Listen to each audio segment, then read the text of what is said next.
Okey, so contoh satu tak ada masalah dah lah. 6 saat terakhir ambil yang belakang. 6 saat kalau dia nak 8 saat di depan, ni 8 tak boleh 6 kan.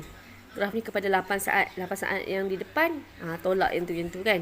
Yang ni tengah-tengah ni 6 saat tengah. Macam itulah ikut pada situasi.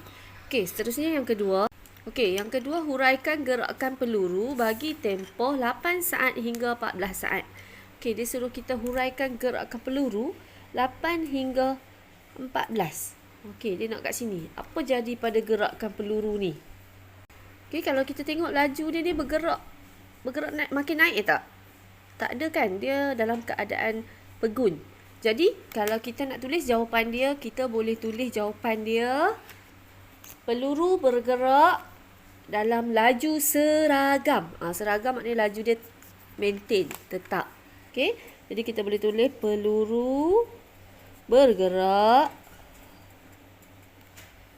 Okey, peluru bergerak dengan laju seragam 14 meter per saat. Ni cara kita sebut meter per saat. Okey, bergerak pada tengok kelajuan dia. 14 kan, dia maintain je 14 daripada saat ke-8 hingga saat ke-14. Jadi kita tulislah peluru bergerak dengan laju seragam 14 meter per saat. Okey. Boleh dah soalan nombor 2. So, kita dah settle 1, kita dah settle 2. Okey, sekarang kita nak cari nilai V. Okey, kita nak cari nilai V. Okey, kita nak cari nilai V ni dia ada kaitan dengan maklumat atas ni. Okey, dia kata jumlah jarak. Okey, bila dia cerita pasal jumlah jarak, yang ni yang kita nak guna luas objek ni. Kan kita kata kita dah belajar cari jarak kan? Cari jarak daripada graf laju masa, kita kena cari luas objek. Okey, so sekarang dia bagi dah jumlah dia 274. Jadi yang ni tambah ni dapat 274. Jadi dia suruh kita cari yang ni. Okey, jadi kita tahu formula kita. Okey, A tambah B tambah C adalah 274. Okey, ini berdasarkan soalan yang dia bagi. Okey, jadi kita nak cari luas A. Luas A trapezium kan? Setengah kali dengan hasil tambah sisi ni. V tambah dengan yang ni 14. V tambah 14. Okey, kali dengan panjang lebar dia 8.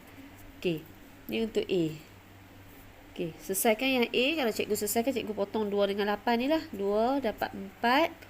Jadi yang ni awak tulis je 4 V tambah 14. Okey, tinggalkan. Yang A kita tak boleh selesai lah sebab kita nak cari V. Okey, sekarang ni cikgu kena cari yang B pula. Cikgu nak cari yang B pula. Okey, B adalah segi 4 tepat. Panjang kali lebar. Kalau kita tengok ni, panjang dia berapa? Panjang dia ni 14. Okey, 14. Lebar dia ni 14 tolak 8. Kita dapat 6. Okey, kena tolak lah. Tak boleh ambil 14. Kalau 14 ni maksud dia dari sini ke sini. 14 tolak 8, so kita dapat 6. Jadi, panjang kita, panjang kali lebar 14 kali 6. Kita dapat 84. Okey, cikgu dah ada A, cikgu dah ada B, cikgu nak cari C pula. C pula adalah trapezium. Okey, setengah kali dengan panjang ni tambah panjang ni. Panjang ni 14 tambah panjang ni 20.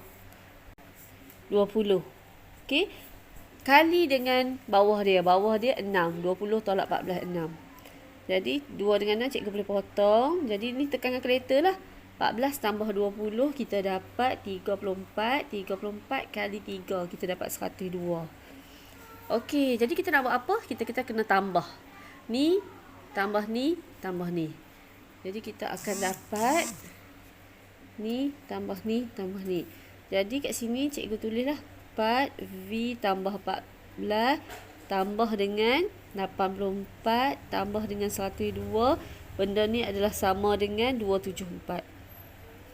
Okey, cikgu dah tulis dah tambah A tambah B tambah C.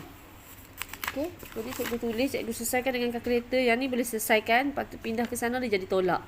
Jadi 274, 84 tambah 102. Okey, cikgu dapat 186. Okey, cikgu tolak dengan 274 ni.